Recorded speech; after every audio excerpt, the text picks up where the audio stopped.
টাঙ্গাইলের মধুপুর উপজেলায় জমি সংক্রান্ত বিরোধকে কেন্দ্র করে পূর্ব শত্রুতার জেরে এক ভয়াবহ হামলার ঘটনা ঘটেছে।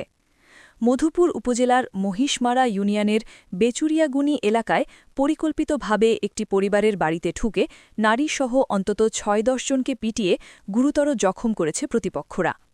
স্থানীয় সূত্রে জানা যায়, দীর্ঘদিন ধরে জমি সংক্রান্ত বিষয় নিয়ে মোহাম্মদ আব্দুর রাজ্জাকের সাথে প্রতিপক্ষ মোহাম্মদ আরিফ গংদের বিরোধ চলছিল। গত ১৬ জানুয়ারি শুক্রবার সকালে আব্দুর রাজ্জাক তার মুরগির ফার্মে খাবার দিতে গেলে পূর্ব পরিকল্পনা অনুযায়ী দেশীয় অস্ত্র, দা, লাঠি ও লোহার রড নিয়ে তার বসতবাড়িতে প্রবেশ করে হামলাকারীরা। এ সময় আব্দুর রাজ্জাককে টেনে হেঁচড়ে বাড়ি থেকে বের করে বাড়ির পশ্চিম পাশের রাস্তায় নিয়ে গিয়ে এলোপাথারি মারধর করা হয়। এই ঘটনায় আব্দুর রাজ্জাক গুরুতর আহত হয়ে পঙ্গুত্বের পথে রয়েছেন। নারীসহ কয়েকজন আহত হয়েছেন বলে জানা গেছে। ঘটনার পর মধুপুর থানায় একটি মামলা দায়ের করা হয়েছে। এই বিষয়ে আইনশৃঙ্খলা বাহিনী তদন্ত কার্যক্রম চালিয়ে যাচ্ছে।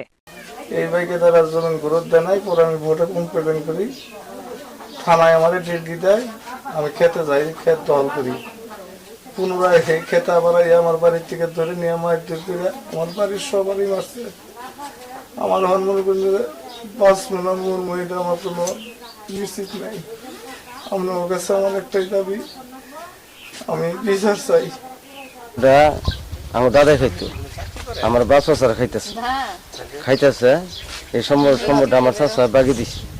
হ্যাঁ, বাগি মনে করেন যে আমাকে আর ছাড়ে না, এরা ভুটুত করে হ্যাঁ মনে করেন যে ইয়া করো ভুটুত করে মার দূর মানে অটোমেটিক মানে নারী ঠেঙ্গে নিয়ে মারামারি। সালাম আরাফি নুসলাম, তারপরে শুকুর আলী, আমি যেটা সুষ্ঠু বিচার চাই, চূড়ান্ত একটা বিচার চাই। হ্যাঁ, বিবাদীগণ জমি সূত্র ধরে তারা একে অনেকজন আসা আমাদের বাড়ি থেকে ডেকে নিয়ে এলোপাতারি ভাবে বাড়ি লাঠি দিয়ে বাড়ি দেয় এবং কি কূপ দেয়, আমাদের ব্যক্তিকে গুরুতর আহত করে। এবং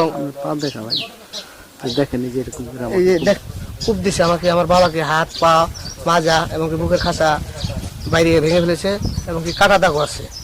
আমার মাকে এনেছে জোরপূর্বক। আমি এটা সরকারের কাছে, প্রশাসনের কাছে সুস্থ বিচার চাই।